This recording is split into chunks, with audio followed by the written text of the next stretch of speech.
जय श्री राम। आज मैं आपके लिए प्रदोष व्रत का कथा लेकर आया हूं। कृपया ध्यान से सुनिए।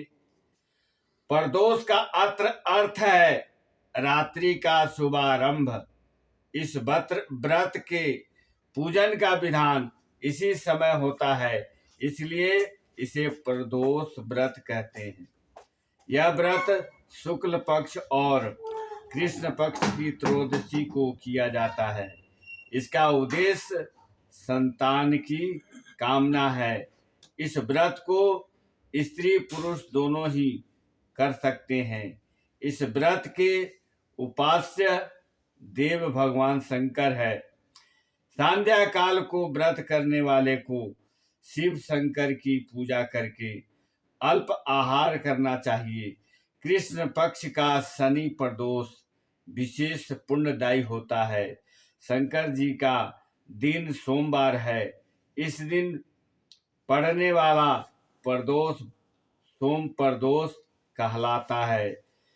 प्रदोष व्रत के लिए श्रावण के प्रत्येक सोमवार का विशेष व महत्व है। प्राचीन काल में एक ब्राह्मणी विधवा हो गई थी। वह भिक्षा मांगकर अपना तथा अपने पुत्र का जीवन निर्वाह करती थी।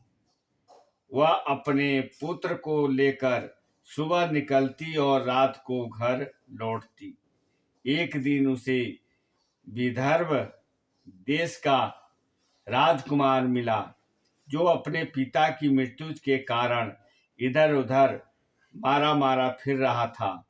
ब्राह्मणी को राजकुमार पर दया आ गई और उसे अपने साथ घर ले आई। उसने उसे पुत्र बता पाला। एक दिन वह दोनों बालकों को लेकर सांडिल्य ऋषि के आश्रम में गई। ऋषि से भगवान शंकर के पूजन की विधि जानकर वह प्रदोष व्रत करने लगी। एक दिन दोनों बालक वन में घूम रहे थे। उन्होंने वहां गंधर्व कन्याओं को क्रीड़ा करते देखा।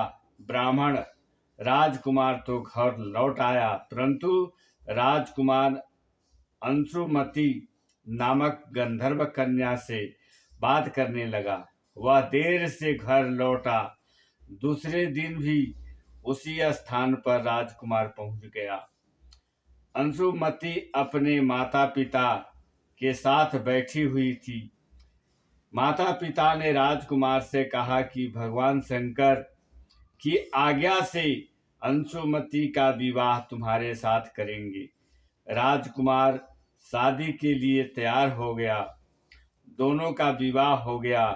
उसने गंधर्व राजा विद्रविक की विशाल सेना लेकर विदर्भ पर अधिकार कर लिया। उसने ब्राह्मणी एवं उसके पुत्र को अपने महल में आदर के साथ रख लिया। यह प्रदोष व्रत का ही फल था। तभी से समाज में प्रदोष का व्रत की प्रतिष्ठा हुई है। जय श्री राम।